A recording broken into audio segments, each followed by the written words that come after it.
की आपण इथलंच आहोत ना, जाऊयात कधीतरी, करू स्नान कधीतरी, तीर्थक्षेत्र कुठं चाललंय किंवा आपण कुठे चाललोय इथेच. अगदी त्याचप्रमाणे या अभंगाचं सुद्धा झालं असेल कदाचित, असं मला वाटतं. कसं असतं की दुर्लक्ष जरी झालं तरी त्याचा जो अर्थ असतो त्या अर्थाचं महात्म्य मात्र कमी होत नसतं. तर आपला मुद्दा असा होता की संत आणि देव हे एकच आहे, परंतु मग त्या दोघांना वेगवेगळा अवतार घेण्याची काय गरज पडते? कारण संताची जी कार्यप्रणाली असते ती थोडी वेगळी असते आणि देवाची जी कार्यप्रणाली असते ती थोडी वेगळी असते. कसं तर जेव्हा देव अवतार घेतात, कशासाठी घेतात? भगवद्गीतेत आपण नेहमी वाचतो, पवित्राणाय साधना विनाशाय दुष्कृता धर्मसंस्थापनार्थात. आपल्याला माहिती आहे की कशासाठी येतो देव? सज्जनांचं संरक्षण करण्यासाठी, दुर्जनांचा संहार करायसाठी. धर्मावर जी ग्लानी आली आहे ती ग्लानी नष्ट व्हावी यासाठी येतो. ठीक आहे, देव कशासाठी येतो? सज्जनांचं संरक्षण करण्यासाठी. देव कशासाठी येतो? दुर्जनांचा संहार करण्यासाठी. मग देवाला कशासाठी यावं लागेल? एक तर देवाला उद्धवासाठी यावं लागेल, किंवा एक तर अर्जुनासाठी यावं लागेल, किंवा कंसासाठी यावं लागेल, राधेसाठी यावं लागेल, किंवा कंसासाठी यावं लागेल. एक तर देवाला हनुमंतासाठी यावं लागेल, किंवा देवाला कुणासाठी यावं लागेल? रावणासाठी यावं लागेल. मग हे देवाचा हा अवतार एक तर सज्जन आणि दुर्जन यांच्यासाठी, आणि धर्मप्रतिष्ठा, त्याची प्रतिष्ठा पुन्हा धर्मावर जी ग्लानी आहे ती नष्ट करण्यासाठी होतो. तर मग जो मधातला वर्ग असतो आपल्यासारख्या सर्वसामान्य माणसाचा, जो धड सज्जनही नाही आणि धड दुर्जनही नाही. आपण म्हणू शकतो का हनुमंता एवढे भक्त आहोत म्हणून? आपण असंही म्हणू शकत नाही की रावणासारखं आहे. मग या लोकांचं काय? मग देवाने विचार केला की देव बनून तर मी अवतार घेतला आणि सज्जनांचा आणि दुर्जनांचं झालं, पण सर्वसामान्य माणसाचं काय? म्हणून देवाने ठरवलं की असा एखादा अवतार घ्यायचा की ज्याचं देव पण जे आहे ते तसंच राहिलं पाहिजे, परंतु शरीराने माणूस असलं पाहिजे. म्हणून संतांचा अवतार घ्यायचं देवाने ठरवलं असावं. आपण बघतो की जेव्हा देव अवतार घेतो तेव्हा काय? दुर्जनांचा संहार करायची भाषा तो बोलतो. परंतु तोच देव जेव्हा संत रूपात इथे जन्माला येतो तेव्हाच काय म्हणतो? जे खडांची व्यंकटी सांडो. म्हणजे जो देव रूपात येतो तो दृष्टाला संहार करतो. तर आता विषय निघायलाच आहे पसायदानाचा, तर जे माऊलींनी या जगातलं सगळ्यात गोड मागणं कुठलं असेल तर ते माऊलींनी ईश्वराकडे हे जे पसायदान मागितलं ते. आपण मगाशी बोललोच की जसं जे नेहमीचं म्हणण्याचं असतं ना त्याकडे कधी कधी दुर्लक्ष होतं, आणि कुठंसं पसायदानाच्या बाबतीत झालं. माऊलींनी गोड मागणं मागितलं आहे, जे आता विश्वास मके देवे येणे वाग्यज्ञ दोषा. कधी माऊली मागणं म्हणते? आता, जेव्हा 9000 ओव्यांचा जो ग्रंथ आहे तो पूर्ण झाला. आता विश्वास मके देवे येणे वाग्यज्ञ. यज्ञ म्हटलं माऊली असंच कुठलाही शब्द वापरणार नाही. माऊली काय यज्ञ म्हणते? खूप विचारपूर्वक म्हणते. या 9000 ओव्यांचा जो ग्रंथरूपी यज्ञ केला. आपल्याला सगळ्यांना यज्ञ माहिती आहे काय असतं. त्यामध्ये आपण काहीतरी समिधा अर्पण करतो आणि त्यातून मग ऊर्जा, प्रकाश निर्माण होतो. त्या यज्ञात टाकतो ना आपण काहीतरी आणि त्यातून ऊर्जा निर्माण होते. मग याला यज्ञ का म्हटलं माऊलींनी? तर माऊलींनी जो 9000 ओव्यांचा ग्रंथ लिहिला त्यामध्ये काय अर्पण केलं? शब्द अर्पण केले माऊलींनी, आणि काय अर्थरूपी प्रकाश आणि ऊर्जा त्यातून निर्माण झाली. आता विश्वास मके देवे येणे वाग्यज्ञ दोषोनी मज द्यावे पसायदान. जे खणांची व्यंकटी सांडो. माऊली काय म्हणते? जे खडांची व्यंकटी सांडो तया सत्कर्मी मिरती वाढ. खड म्हणजे आपल्याला इथेच कळते की संतांची आणि देवाची कार्यप्रणाली, कार्य करण्याची पद्धत कशी वेगळी. माऊली काय म्हणते की खडांची व्यंकटी सांडो म्हणजे जे दृष्ट प्रवृत्तीचे लोक आहेत त्यामधला दृष्टपणा नाहीसा हो. माऊली असं म्हणत नाही की ते दृष्ट लोक नाहीसे हो,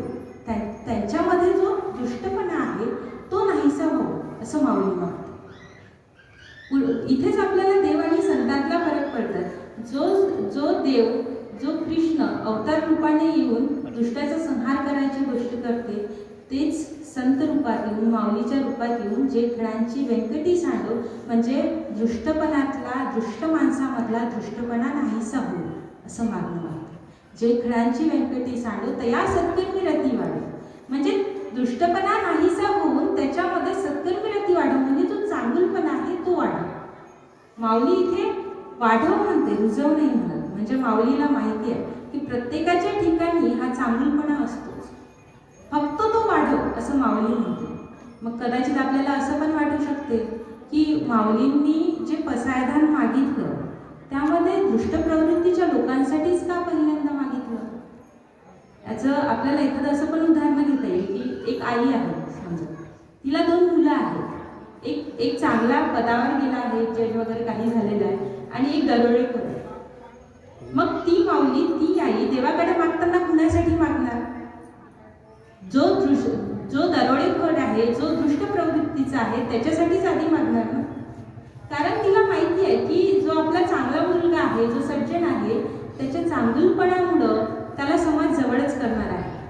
पण जो दुष्ट आहे, जो दरोडेखोर आहे, त्याचं काय. म्हणून देवाकडे मागताना पहिलं मागणं ती त्या मुलासाठी मागणं. दरोडेखोर जो मुलगा राहील त्याच्यासाठी मागेल, किंवा दुष्ट मुलगा जो राहील त्याच्यासाठी मागेल. जो ऑलरेडी इतका चांगला आहे त्याच्यासाठी मागणार नाही. आणि म्हणूनच ज्ञानेश्वर महाराजांना आपण माऊली का म्हणतो याचा प्रत्यय आपल्याला इथे येतो. माऊली या शब्दाचा अर्थच आपल्याला या पसायदानात कळून चुकतो की आपण ज्ञानेश्वर महाराजांना माऊली का म्हणतो. कारण दृष्ट प्रवृत्तीच्या लोकांना, कारण जेव्हा आपण संत बघतो किंवा संतांचं चरित्र ऐकतो तेव्हा आपल्याला माहीत आहे की ज्याप्रमाणे गुलाबाला काटे असतात, त्याचप्रमाणे चंदनाला सर्पाचा वेढा असतो, आणि त्याचप्रमाणे या संतांना, या सज्जनांना दृष्ट प्रवृत्तीच्या लोकांचा, दुर्जनांचा त्रास असतो. आणि तरीही माऊली मागताना त्या लोकांसाठी सर्वात पहिलं मागणं मागते, जे खळांची व्यंकटी सांडो तया सत्कर्मी रती वाढो, भूता परस्परे जळो मैत्र जीवांची. भूता परस्परे जळो मैत्र जीवांची म्हणजे एकदा दृष्ट लोकांमधला दृष्टपणा नाहीसा झाला की चांगुलपणा तिथे वाढला की एकामेकांमधलं जे प्रेम आहे ते आपोआप वाढणार. भूतास परस्परे जळो मैत्र जीवांची, दुरितांचे तिमिर जावो विश्व स्वधर्म सूर्य. स्वधर्माचा जो सूर्य आहे, स्वधर्म म्हणजे एक स्पेसिफिक धर्म इथे नाही म्हणता येणार आपल्याला. ज्याचा त्याचा धर्म असू शकतो. म्हणजे एखाद्या आईचा धर्म असू शकेल आपल्या मुलांना पालनपोषण करणे, किंवा त्या दृष्टीने महाराज इथे म्हणतात.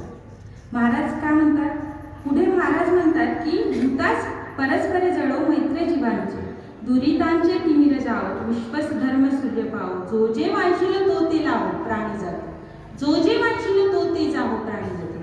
म्हणजे असं शक्य आहे का की ज्याला ज्याला जे पाहिजे ते भेटणं शक्य आहे का. हो आहे. केव्हा. भूता परस्परे जळो मैत्र जीवांची, म्हणजे एकामेकांमधलं सज्जन लोक वाढले आणि एकामेकांमधलं प्रेम वाढलं की हे शक्य आहे. कसं.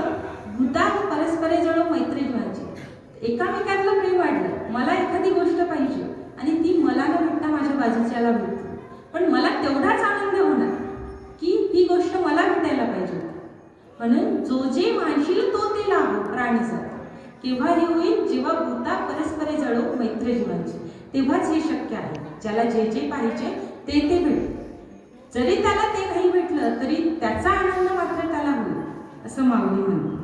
पुढे माऊली आपल्या पसायदानात म्हणते, वर्षतो सकळ मंडळी ईश्वर निष्ठांची मांडी आडी, अनवर्त भूमंडळी भेटो तया. वर्षतो सकळ मंडळी म्हणजे कुठले लोक या पृथ्वी तलावरती जे ईश्वरनिष्ठ लोक आहेत.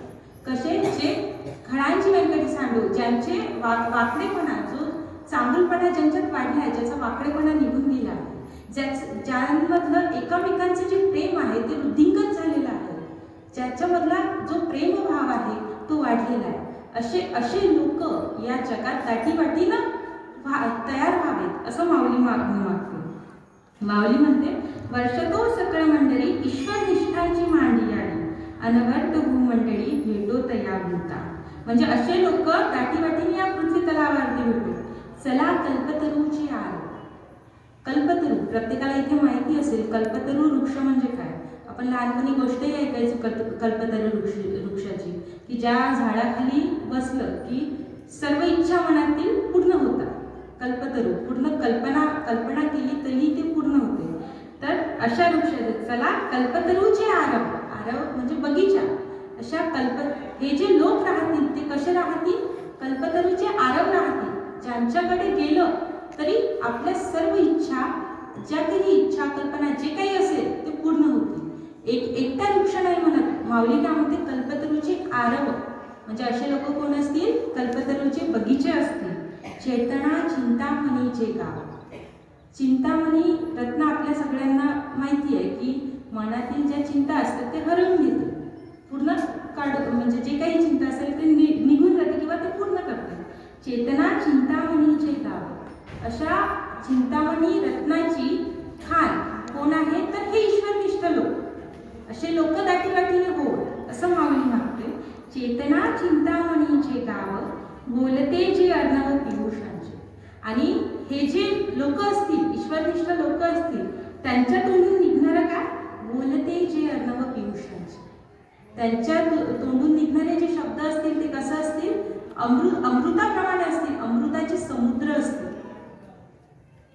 बोलते जे अर्णव पियुषांचे. समुद्र काय शब्द. कारण कितीही दुष्काळ आला तरी समुद्र आहे. हे या लोकांच्या तोंडून निघणारे उद्गार कसे असतील. समुद्राचे जे समुद्रच असतील. कशाचे. अमृताचे.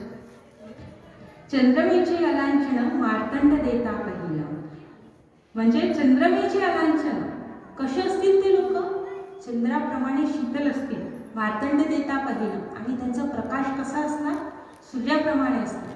माऊली खूप म्हणजे लक्षपूर्वक शब्द इथे वापरते. चंद्रमेचे लांछन म्हणजे चंद्र त्याच्यावर तरी लांछन असतं. त्या चंद्राप्रमाणे शीतल पण त्याच्यावर लांछन नसणार. कुठल्याही प्रकारचं लांछन नसेल. मार्तंड देता पहिलं. आणि सूर्यासारखा प्रखर प्रकाश देणारे असतील. परंतु आधीच माऊली सांगून ठेवते शीतल कसे असतील ते चंद्राप्रमाणे असतील. म्हणजे ते जरी सूर्याप्रमाणे प्रकाश देणारे प्रखर प्रकाश देणारे असले. सूर्याकडे जेवढं ते तापणार तेवढं आपल्याला त्याचे चटके लागणार. परंतु माऊली काय म्हणते ते लोक कसे असतील. सूर्याप्रमाणे प्रखर प्रकाश देणारे तर असतील परंतु चंद्राप्रमाणे शीतलही असतील. चंद्रावर तरी लांछन असू शकते पण त्या लोकांवर अलांछन ते त्यांच्यावर कुठल्याच प्रकारचं लांछन नाही असं माऊली म्हणते. ते सदा सज्जन सोयरे होते. म्हणजे माऊली असे सज्जन सोयरे असे संत असे सज्जन आपल्याला सोयरे म्हणून मिळवून देते. म्हणजे प्रत्येक जे सोयरे असतात ते नेहमी सज्जनच असतात असं नाही. आणि जे सज्जन असतात ते सोयरेच असतात. सोयरे होण्याची फार कमी अपेक्षा असते. परंतु माऊली आपल्याला अशी सज्जन सोयरे आपल्याला इथे मिळवून देते. म्हणजे सर्व प्रकारच्या सुखाचा लाभ घेत तिन्ही लोकांमध्ये परिपूर्ण अनुभव घेत जो आदिपुरुषाची अखंडित उपासना करेल असं चित्र माऊली आपल्या डोळ्यासमोर उभं करते. म्हणजे सांगायचा मुद्दा इतकाच की ज्ञानेश्वरी झाल्यानंतर ज्ञानेश्वरी पारायण झाल्यानंतर त्या ज्ञानेश्वरीच्या ग्रंथाला वस्त्रगुंडाळीपर्यंत म्हणायचं असतं म्हणून पसायदांनी किंवा मग प्रसाद जवळ येईपर्यंत म्हणायचं असतं म्हणून पसायदांनी अतिशय गोड मागणी माऊली इथे मागते. आणि कधी कधी हे दररोज म्हणून या अर्थाकडे थोडा दुर्लक्ष आपला होतो. त्याचं महात्म्य मात्र कमी होते. दुर्लक्ष होतं मान्य पण त्याचं महात्म्य मात्र कमी होतं. आपण या पसायदानाकडे येण्याचं एकच काम की आपण बोलत होतो की जेव्हा देव अवतार घेतो तेव्हा दुष्टांना मारण्याची भाषा करतो, संहार करायची भाषा करतो. आणि जेव्हा तेच संत रूपात येतात तेव्हा संत कशाची भाषा करतात. जे फळांची व्यंकटी सांगतात त्यांच्यातला दुष्टपणा नाहीसा होण्याची भाषा तिथे करतात. मग संत आणि देव हे एकच कसे ते एकच आहे. आपण नेहमी आरती म्हणतो आरती ज्ञानराजा काय म्हणतो अवतार पांडुरंग नाव ठेविले ज्ञान. बरोबर आहे. म्हणजे कोण आहे कोणाचा अवतार आहे माऊली. देवाचाच अवतार माऊली आहे. परंतु त्या दोघांची कार्य करण्याची पद्धत वेगळी असल्यामुळे त्यांना ते दोन अवतार घ्यावे लागतात. कशासाठी? तुमच्या आमच्यासाठी. आणि याच्याही पुढे थोडा आपण विचार करूया की का त्यांना असा अवतार घ्यावा लागतो. तर जेव्हा भगवान श्रीकृष्ण जन्माला आले तेव्हा कुरुक्षेत्रावर त्यांनी अर्जुनाला गीता सांगितली. अर्जुनाला, उद्धवाला याच्या व्यतिरिक्त कोणाला गीता सांगितलेली आपल्याला आढळून येते. परंतु माऊली म्हणजे तोच देव जेव्हा संतांच्या रूपात जन्माला आला तेव्हा तीच गीता ज्ञानेश्वर महाराजांनी आपल्यासारख्या जनसामान्यासाठी ज्ञानेश्वरीतून सगळ्यांकरिता उपलब्ध करून दिली. म्हणजे जेव्हा एकाबद्दल प्रेम वाटतं तेव्हा देव येतो, पण जेव्हा जनसामान्याचा आपला तुमचा आमचा विचार होतो, जेव्हा तुमच्या आमच्या प्रेम त्याला त्याबद्दल वाटतं तेव्हा संत जन्माला येतो. दोघांमध्ये फरक नाहीये, दोघंही एकच आहे, दोघांचे अवतार मात्र भिन्न आहे. काय त्यांना अवतार घ्यावा लागतो? तुमच्या आमच्यासाठी संतांना अवतार घ्यावा लागतो, तर सज्जनांचं पालन करण्यासाठी, दुर्जनांचा विनाश करण्यासाठी, त्याचं संरक्षण, त्यांचा संहार करण्यासाठी देव येतो. हा दोघांमधला कार्यपद्धतीचा फक्त एक भाग आहे. आपल्याला नेहमी माहिती आहे, अवतार तुम्हा धरावे कारण उद्धरावे जळ जन जीव.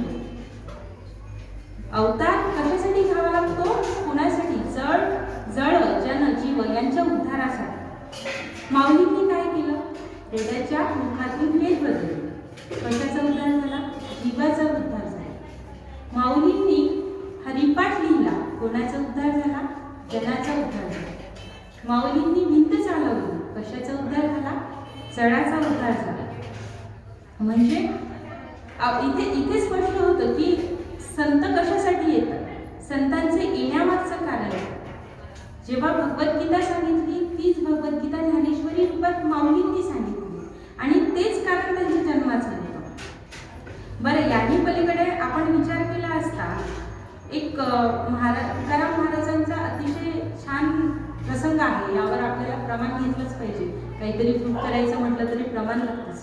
तर एक तुकाराम महाराजांचा अतिशय गोड प्रसंग आहे.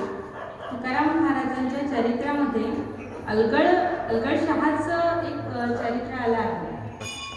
तर त्यामध्ये काय होतं की जे रामेश्वर भट्ट जे आहे ते त्यांनी आधीच तुकाराम महाराजांचे अभंग घडवले. तो एक क्षमा न करण्यासारखा गुन्हा त्यांनी केला आणि ते गावाला जायला निघाले. आणि गावाला जाताना काय झालं की त्यांना अलगडशहा फकीराचा आश्रम लागला. मग त्यांना वाटलं की रामेश्वर भट्टांना वाटलं की आपण गावाला जायच्या अगोदर इथे स्नान करून घेऊया. इथे विहीर होती, त्या आश्रमामध्ये विहीर होती, तर त्या विहिरीमध्ये स्नान करून घेऊया असं त्यांना वाटलं. तर अलगडशहा फकीर म्हणजे एकदम पोहोचलेला फकीर होता असं नाही. आपले आजचे फकीर म्हणजे तेव्हाचा एकदम पोहोचलेला, त्यांचा अधिकार फार मोठा असे ते फकीर. म्हणजे उद्याची फिकीर न करणारा असं तो फकीर. अलगडशहा तिथनं बाहेर आले आणि त्याला सांगितलं की इथे तू आंघोळ करू नको, विहिरीत आंघोळ करू नको, कारण इथे काय आहे की या विहिरीतलं जे पाणी आहे ते जे इथे गावातले मंडळी आहेत ते पिण्यासाठी वापरतात. तू जर इथे आंघोळ केलं तर ते खराब होणार ना. त्यापेक्षा तुला बाबा आंघोळच करायची ना, एक बादली घे, पाणी बाहेर काढ, आंघोळ कर. असं कोण म्हणतंय? अलगडशहा फकीर म्हणतोय. कोणाला? रामेश्वर भट्टांना. त्यांना वाटलं हा फकीर म्हणजे आता हाही मला सांगणार का काय करायचं काय नाही. तर नाही ऐकलं रामेश्वर भट्टांनी. गेले विहिरीत गेले आणि मस्त स्नान करू लागले, आंघोळ करू लागले. मग तोही पोचलेलाच फकीर होता, अलगडशहा फकीर. मग त्यांनी बघितलं की याला नाही म्हटलं हा तरी गेला ना, तर मग त्याला श्राप दिला. तैरते रहो आप ऐसे. त्याला श्राप दिला. ते जसे बाहेर निघायचे रामेश्वर तसंच त्यांच्या अंगाची लाही व्हायची. हा त्रास त्यांना व्हायचा, पुन्हा त्याच्यात व्हायचे. कारण अलगडशहा फकीरांनी त्यांना काय दिला होता? श्राप दिला होता. काय म्हटलं होतं? तैरते रहो ऐसे. म्हणजे ते बाहेर यायला निघाले की त्यांना पुन्हा त्रास व्हायचा, पुन्हा आतमध्ये जायचे. मग तिथेच जे त्यांचे भक्त वगैरे होते, जे शिष्य होते, ते तिथे आले. त्यांनी काय केलं, उपारण वगैरे ते ओलं अंगाला गुंडाळलं आणि माऊलीच्या दर्शनाला यातून सुटका होण्यासाठी ते माऊलीच्या समाधीजवळ माऊलीच्या दर्शनाला गेले. माऊलीला विनंती त्यांनी केली, विनवणी केली माऊलीकडे. समाधीवर तिथे बसून राहिले. त्यांनी फार विनवणी केली की माऊली मला यातून काढा. कोणाकडे? ज्ञानेश्वर माऊलीकडे खूप विनवणी केली. तेव्हा माऊलीने त्यांना दृष्टांत दिला की हे बघ बाबा, हे माझ्याकडनं तरी होणार नाही आहे. तू काय कर, तिथे देहूला जा. तिथे तुकाराम महाराज, कोण आहे? तुकाराम महाराज आहे, त्यांच्याकडे जा. त्यांनी कृपा केली तर बघ. झालं, त्याला तो दृष्टांत झाला. ते रामेश्वर तिथनं उठले आणि कुठे गेले? देहूला गेले. कोणाकडे? तुकाराम महाराजांकडे. आणि तुकाराम महाराजांकडे गेल्यानंतर त्यांनी सांगितलं की हे झालेला प्रकार पूर्ण त्यांनी तुकाराम महाराजांना सांगितलं. तुकाराम महाराजांना नमस्कार केला. तेव्हा तुकाराम महाराजांनी म्हटलं की काहीच नको, फक्त चित्त शुद्ध ठेव. काय कर? मन शुद्ध ठेव. कोण म्हणतात? तुकाराम महाराज. आणि तुकाराम महाराजांनी त्याचा एका अभंगात जो 10 होता, जो त्रास होता, तो कमी करून टाकला. तो अधिकार त्यांचा होता. चित्त शुद्ध तरी शत्रू मित्र होती, व्याघ्रईला खाती सर्पतया. विषते अमृत आघात ते हित, अकर्तव्य ते नित्य होय त्यासे.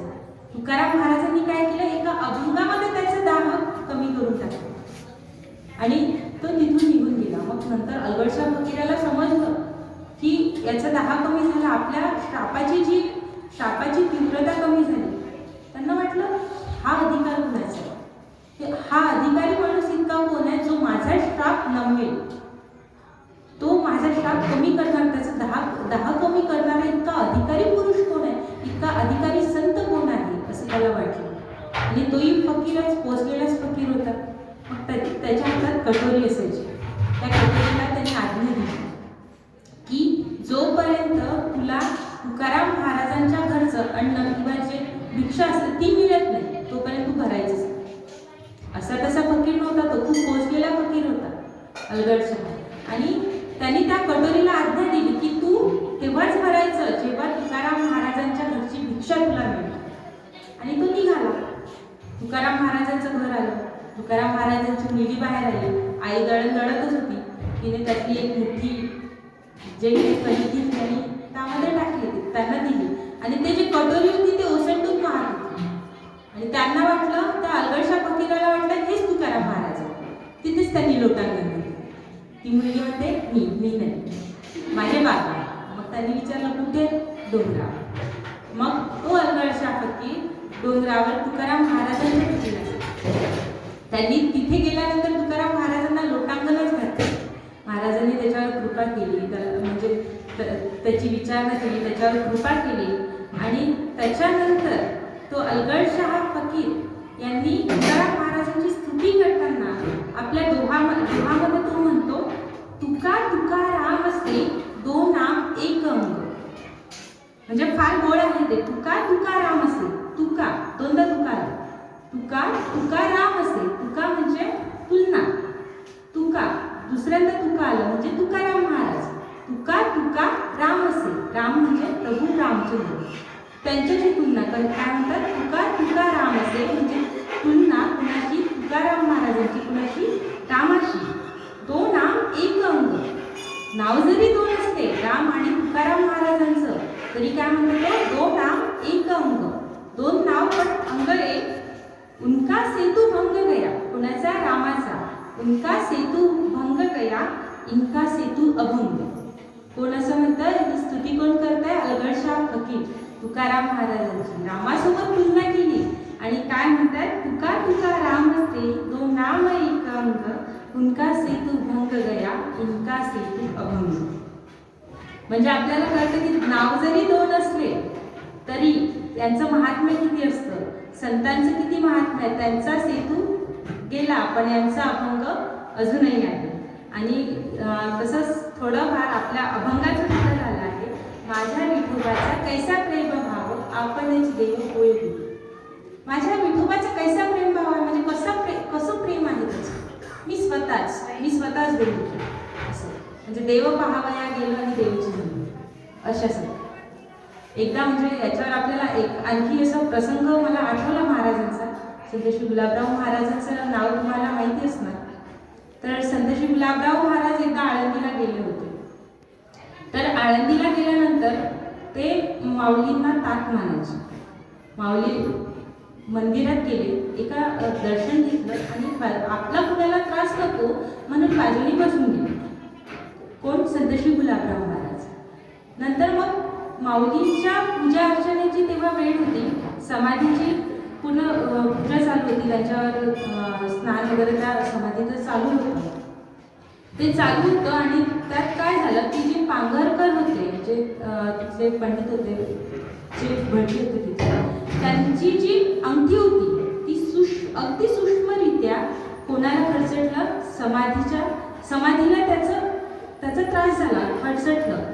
आणि लगेच संत श्री गुलाबराव महाराज तिथून ओरडले की पांघरकर आधी अंगठी काढून ठेवा, काय तर त्याचा त्रास आमच्या दातांना होतो. म्हणजे इतकं एकरूप होतं, इतकं. म्हणून काय म्हणतात की माझ्या कुटुंबाचा कैसा प्रेम भाव.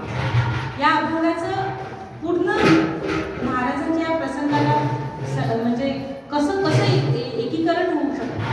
माऊलीची समाधी कुठे आहे आणि महाराज कुठे बसले, आणि तरी त्यांना एकदम कळलं की सूक्ष्मरित्या ती अंगठी खरचटत आहे, त्याचा त्रास तातांना होतोय आणि महाराज लगेच ओरडले.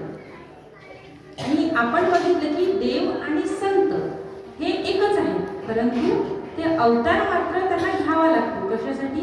एकतर दुर्जन आणि सज्जनांसाठी कोण येतो? देव येतो. आणि तुमचा माझा कळवळा वाटला, प्रेम वाटलं की कोण येतो? संत येतो. आणि मग असं असताना आपण जे आता जगतोय याच्यामध्ये प्रत्येकजण बिझी आहे. प्रत्येकाला वाटतं की काय करायचं, काय या सप्ताहामध्ये जायचं, काय ज्ञानेश्वरीचं पारायण करायचं, काय गरज काय आहे. घेऊन ठेवलं संतांनी, ठीक आहे, संतांची परंपरा झाली तेही ठीक आहे, परंतु मग इतकी का गरज पडते?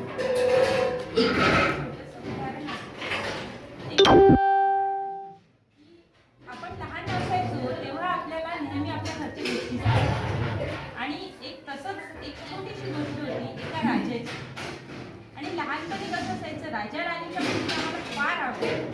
आणि लहानपणीच्या त्या राजाच्या गोष्टीमध्ये राजा असला की त्याला 2 राण्या मात्र असायच्या, नेहमी असायच्या. एक तुझी आवडती राणी असायची आणि एक नावडती राणी असायची. कोणाला? राजा. अगदी तशीच ही छोटीशी गोष्ट. एक राजा होता, त्याला नेहमीप्रमाणे 2 राण्या. कोण? एक आवडती राणी आणि एक नावडती राणी. ही पण नेहमी सांगते हा प्रसंग, हा माझा खूप आवडीचा प्रसंग आहे. मग काय झालं की जी नावडती राणी होती ती नेहमी रागातच राहायची. ती ऑफकोर्स नेहमी रागातच राहायची त्या गोष्टीत. आणि जी आवडती राणी होती ती नेहमी खुश राहायची, कारण ती आवडती होती. राजासोबत ती जी आवडती राणी होती ती जलविहार करायला गेली, म्हणजे नदीकाठी फिरायला गेली. आणि नावडत्या राणीला मात्र राजाने नेलं नाही, ती घरी गेली. मग इकडे आवडती राणी आणि राजा बाहेर फिरायला गेले. राजा गेला, बाहेर फिरत होता, छान नदीकाठाने जात होता. राणी सोबत रथातून बाहेर येऊन पायी फिरत होते छान. मग इतक्यात त्यांना काय दिसलं नदीवर? तेव्हा नदी एक माणूस होता, तो आपल्या म्हशीला, गाईंना तो घेऊन गेला होता तिकडे आणि त्यांची छान मस्त आंघोळ करून दिली. राजाने बघितलं त्यांच्याकडे आणि पुढे गेला. आणि संत होते, साधू होते, तेही तिथे आले होते स्नान करण्यासाठी. त्यांनी त्या कोणाकडे बघितलं? तो जो त्या गाईला, म्हशीला जे आंघोळ घालत होता त्या माणसाकडे त्यांनी बघितलं. कोणी? त्या सत्पुरुषांनी म्हणा, त्या संतांनी बघितलं. आणि संतांनी त्याच्याकडे बघून, संत म्हणजे काय, लगेच काही बोललं तरी अभंग तयार होतील असं काहीतरी बोलायचं. आणि संतांनी त्या साधूने असं म्हटलं, घिस घिस के लगा पाणी, मैंने तेरे दिल की बात कही.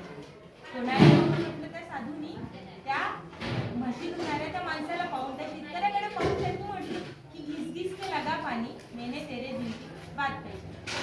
असं म्हटलं का? म्हटलं कारण त्यांच्या मनात असं होतं की तू काय इतकं छान तिला आंघोळ घालते त्या म्हशीला, कारण याच्या मागचं तुझं उद्दिष्ट आहे, जे काही त्याच्या मागचा मोठं आहे तो मला माहिती आहे. म्हणून साधूने असंच म्हटलं, घिस घिस के लगा पाणी मेने तेरे दिल बातमीचे. आता तो राजा त्यांनी असं कुठेतरी कीर्तनात कुठेतरी प्रवचनात ऐकलंच ना की साधू संतांचे विचार फार मौल्याचे असतात. त्यांनी काढलेला चुकीचा शब्द देखील खूप छान म्हणजे कल्याण करणारा असतो. त्यांनी असंच कुठेतरी ऐकलं होतं. मग राजाला त्यांनी चुकून उद्गार काढले. आता याची महती घ्यायला काय जाते, म्हणून काय केलं राजाने, तेच वाक्य त्याचं त्या साधूचं यांनी पाठ केलं. काय, घिस घिस के लगा पाणी असं राजाने ते वाक्य पाठ केलं. त्याला वाटलं आता साधूंनी म्हटलेलं हे वाक्य आहे, आपल्या राजवाड्यापर्यंत गेलं पाहिजे, बघूयात काय कल्याण होतं. तर त्यांनी असं ऐकलं होतं ना की संतांचे वाक्य फार मोलायचे असतात, चुकून निघालेलं सुद्धा खूप महत्त्वाचं असतं. त्यांनी घेतलं ते पाठ करून. राणी सोबत राजा फिरत होते, पण त्याचं तेच पाठांतर चालू होतं की घिस घिस के लगा पाणी मेने तेरे दिल की बात केली. आता आवडत्या राणीसोबत राजा फिरायला गेल्यावर नावडत्या राणीला राग येणारच ना. तर मग नावडत्या राणीला वाटलं आपण काय करावं, काही सूड उगवायचं होतं, काहीतरी केलं पाहिजे. मग तिने काय केलं, जी आवडती राणी होती ना तिचे जे सगळे दागिने होते ते काय तर बांधले आणि कोणीच दिसलं नाही, नावीच दिसला आणि नाव्यालाच देऊन टाकलं, घेऊन जा फक्त सांगू. रागात तिने ते आवडत्या राणीचे दागिने, कोणी केलं असं, नावडत्या राणीने सगळे दागिने जमा केले आणि त्या न्हाव्यालाच घेऊन टाकले. इकडे हा प्रकार झालेला, तिकडे राजाने त्या साधूचं एक वाक्य पाठ केलं, कुठलं, घिस घिस के लगा पाणी मेने तेरे दिल की बात केली. मग झालं, आवडती राणी आणि राजा परत विहारातून आले. ते काही एका दिवसासाठी जात नसतात, ते 4-5 म्हणजे आता सारख्या गाड्या तेव्हा नव्हत्या ना, तर ते आले बिचारे 4-5 दिवसांनी परत. मग आता राजा परत आल्यानंतर त्याची दाढी वाढली होती, खूप दाढी वाढली. नाव्याला बोलवलं. परंतु हेही असताना राजाचं मात्र आपलं तो साधूचं जे ऐकलं ते इकडे चालूच होतं, घिस घिस के लगा पाणी मेने तेरे दिल की बात केली. जेव्हा दाढी वाढली तेव्हा नावी आला, करू लागला, त्यांची दाढी करू लागला, कोणाची, राजाची. परंतु राजा चूप नाही, राजा म्हणतच होता, घिस घिस के लगा पाणी मेने तेरे दिल की बात केली. आता त्या न्हाव्याला वाटलं, राजाला माहित नाही झालं की आपल्याला सगळे दागिने भेटले. त्याला वाटलं नाही, असं नाही म्हणणार ना, राजा आहे तो, त्याला म्हणायचं तो डायरेक्ट म्हणणार, असं कशाला वाक्यात म्हणणार. मग त्यांनी दाढीला पाणी वगैरे लावलं तरी राजाचं आपलं तेच, घिस घिस के लगा पाणी मेने तेरे दिल की बात केली. मला वाटलं एकदा झालं, दोनदा झालं, राजा काही असंच म्हणणार नाही. जर आपण आपल्याच स्वतःहूनच जर तो जो अपराध केला तो जर कबूल केला तर आपल्याला शिक्षा तरी कमी होईल. म्हणून त्याने काय केलं, दोनदा ऐकलं आणि जेव्हा राजाचं संपतच नव्हतं की घिस घिस के लगा पाणी मेने तेरे दिल की बात पेचानी, तेव्हा मात्र त्या नावाने डायरेक्ट राजाचे पाय पडले आणि म्हणू लागला, बरं महाराज, ह्याच्यात माझी काहीच चूक नाही,